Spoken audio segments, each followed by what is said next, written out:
Hey everybody, it's Mitch, and welcome to my next video. Today, we have got another Dungeons & Dragons 3.5 video for you. And today, we are going to be looking at the Cleric. We're going to take a closer look at them, and I'm going to be giving you some spell advice for you about the Cleric.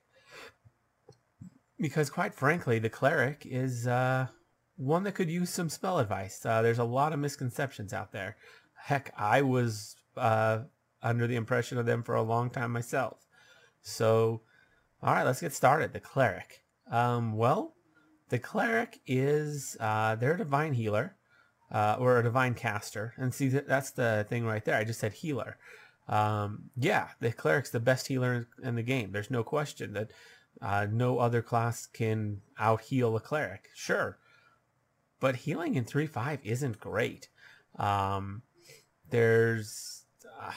There's a lot of reasons not to do it, especially in combat.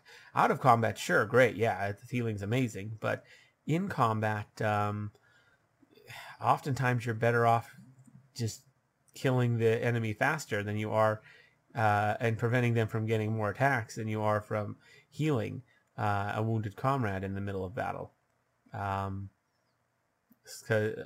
Yeah, not only that, but the Cleric also has spontaneous healing, so there's no reason for them to prepare any of their cure spells because they can just spontaneously cast them should the need actually arise. So there's no reason to actually prepare any cure spells. The only spells that they can't spontaneously cast would be like the heal spells, which are great and actually should be prepared because unlike the cure spells, heal and heal mass actually heal a huge amount of damage and are quite useful in combat, as well as like revive spells, which not necessarily the best in combat for the most part, other than Revivify, which is quite good in combat. But most revival spells, they're just good to have on hand if you happen, especially if you happen to be doing a dungeon crawl. If you're not in the middle of a dungeon crawl, though, there's not a lot of reason to have a revive spell prepared as your daily spell. Most of them are going to allow you to cast them, within days or even years after the body dies. So, you waiting a day is not going to be the end of the world in a lot of situations.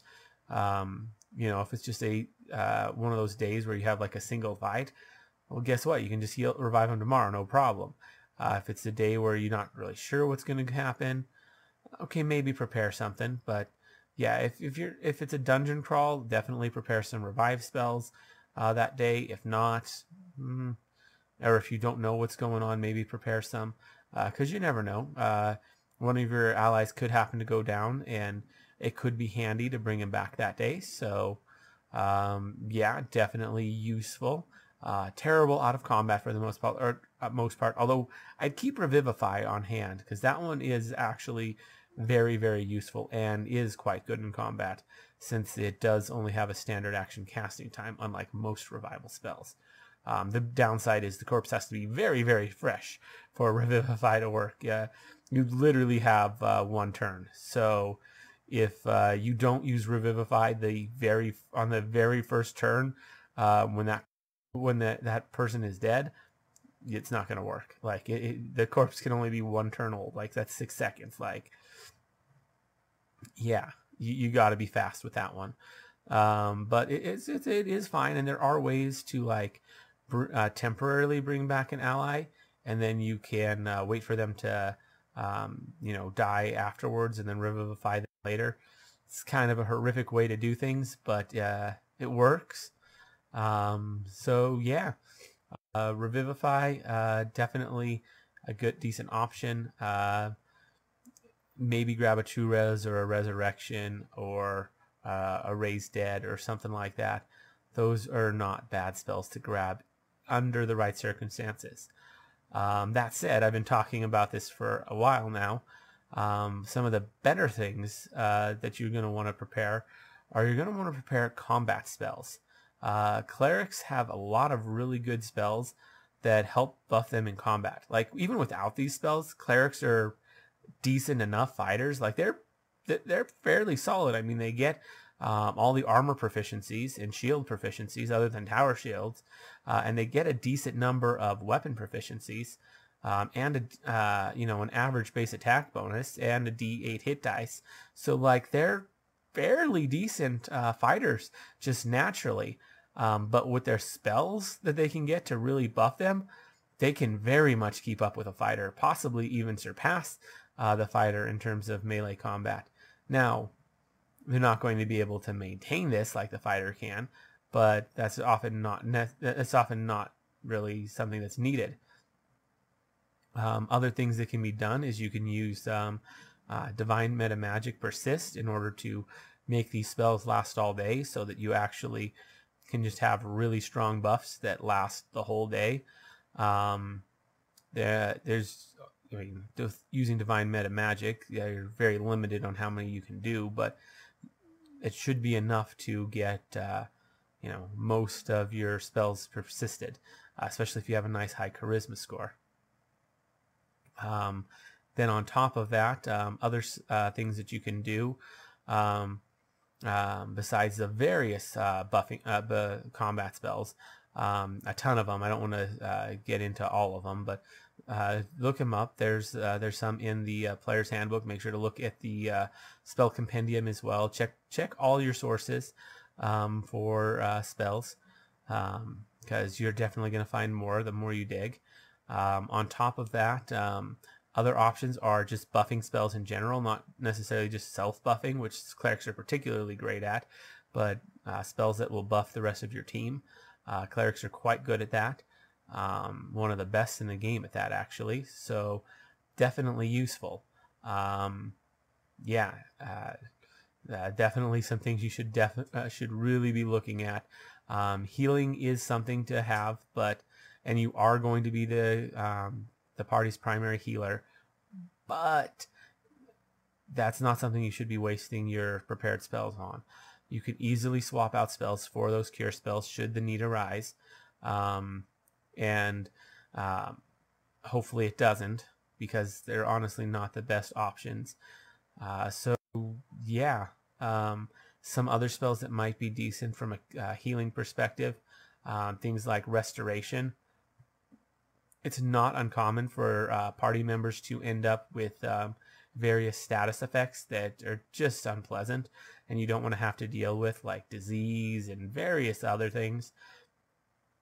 So having some spells that can get rid of those conditions very easily is definitely nice. So it wouldn't be bad to prepare a few of those.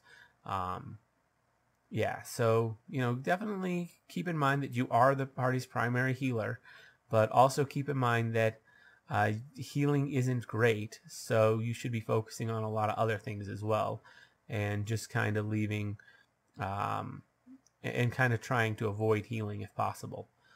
Maybe leave healing to out of combat healing. Get some things with, like, to give people fast healing and things like that, that'll last over several minutes, where you can heal a large amount of damage for a fairly low spell cost. Now, it's not going to be an instant one-round action kind of thing. It's going to take, several minutes, but in downtime, out of combat, like, that's nothing. So, pretty good options. You can always get wands to help with healing too, or staves. Those are always quite nice. Same with, like, reviving. Instead of preparing some of these revival spells, maybe just grab a Staff of Life. Pretty good use right there. Keep that inside a bag of holding and hold on to it.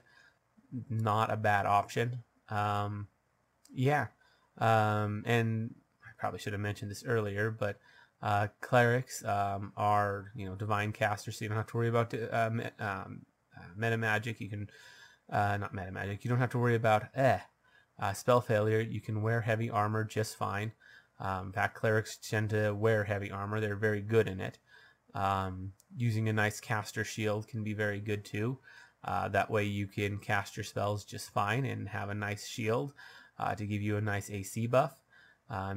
You casting may not be your healing may not be the thing you're focusing on, but you still are the primary healer.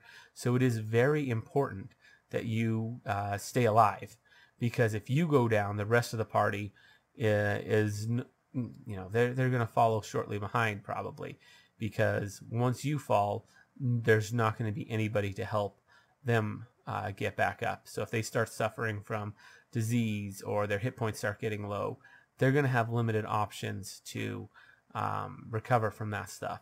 They are going to be relying on you for that. So you need to make sure that you don't die. So keeping that AC nice and high is really important. And of course, you don't have to worry about spells known. As a cleric, you know every single cleric spell. Really, the only thing you need to worry about is what you're preparing each day. And, you can vary that up depending on the day. Like I say, some things like revival spells are better in a dungeon crawl situation than they are in others. And other spells might be more useful in certain situations. So just try and keep in mind what the plan for the day is, and try and keep your spells prepared according to that, really. Don't go too heavy on the cure stuff. In fact, don't prepare any cure spells at all, because you can just spontaneously cast them. Maybe if you have if you're like a dedicated healer, your domain spells can be cure ones, but honestly, you're better off putting other spells for your domain spells. Domain spells can be quite potent, and the cure spells just aren't really as good as a lot of other ones. So yeah, I'd avoid putting cure spells there unless you just don't have any better options, because sometimes the domain spells for a particular level just aren't great. It really just depends on which domains you picked in which level. So yeah, that's basically my advice for a cleric, for what spells they should be preparing each day. Keep in mind that you are the party's primary healer, but also keep in mind that healing isn't great. So try and avoid preparing too much healing, focusing very heavily on healing. You can take feats and all that to make yourself a really good healer. I mean, check out my build on the Uber Healer tank. That'll tell you, a really good build for focusing on healing and defense. But yeah, keep in mind that there's other options. Like even with that build, preparing spells to fight in combat and be sufficient wouldn't be bad. So yeah. Let me know what you guys think down in the comments below. I always love hearing from you. If you enjoyed the video, consider giving it a like. Maybe subscribe to the channel for more D&D 3.5 content. And ring that notification bell so you never miss out on a video. Anyways, as always, I'm Mitch, and I'll be seeing you